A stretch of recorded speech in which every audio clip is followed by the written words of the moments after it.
கோவில்பட்டி நகரின் பல பகுதிகளில் மழைநீர் தேங்கி வெள்ளக்காடாக காட்சியளிக்கிறது.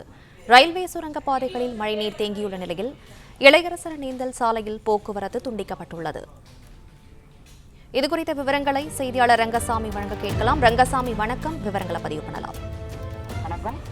தூத்துக்குடி மாவட்டத்தில் கடந்த 2 தினங்களாக கனமழை பெய்து வருகிறது. குறிப்பாக கோவில்பட்டி மற்றும் சுற்றுவட்டார பகுதியில் கடந்த 2 தினங்களாக கனமழை பெய்து வந்ததனால் கோவில்பட்டியினுடைய முக்கிய சாலைகள் இளையரசர் ரயில்வே சுரங்கப்பாதை மற்றும் கோவில்பட்டி அருகே உள்ள குறுகுமலை அருகே உள்ள சுரங்கப்பாதையில் மழை நீர் தேங்கம் மற்றும் விவசாய நிலங்களில் தண்ணீர் புகுந்தல் உள்ளிட்ட பல்வேறு சிரமங்கள் ஏற்பட்ட சூழ்நிலையில் தற்போது கோவில்பட்டியினுடைய முக்கிய சாலைகளான அரசு போக்குவரத்து கழகம் அமைந்துள்ள பகுதிகளை சுற்றி மழை நீர் அதிகமாக தேங்கியிருந்ததால் போக்குவரத்து துண்டிக்கப்பட்டுள்ளது.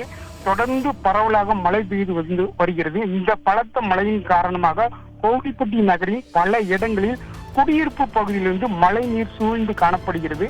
ரயில்வே சுரங்க பாலங்கள் மழை நீர் தேங்கியுள்ளது. கோவில்பட்டியில் உள்ள இளையரசர் மழை நீர் வெள்ளப்பெருக்கத்தில் ஓடுவதால் துண்டிக்கப்பட்டுள்ளது. வரலாறு காணாத மழையினால் இந்த பகுதியில் பெய்துள்ளதால் கோவில்பட்டி நகரமே வெள்ளக்காடாக காட்சியளிக்க வருகிறது.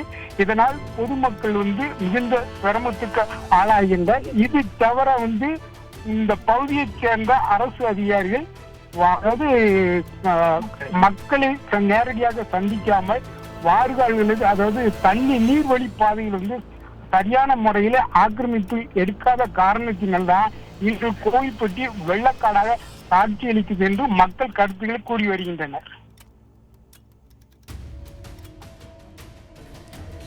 தகவல்களுக்கு நன்றி ரங்கசாமி.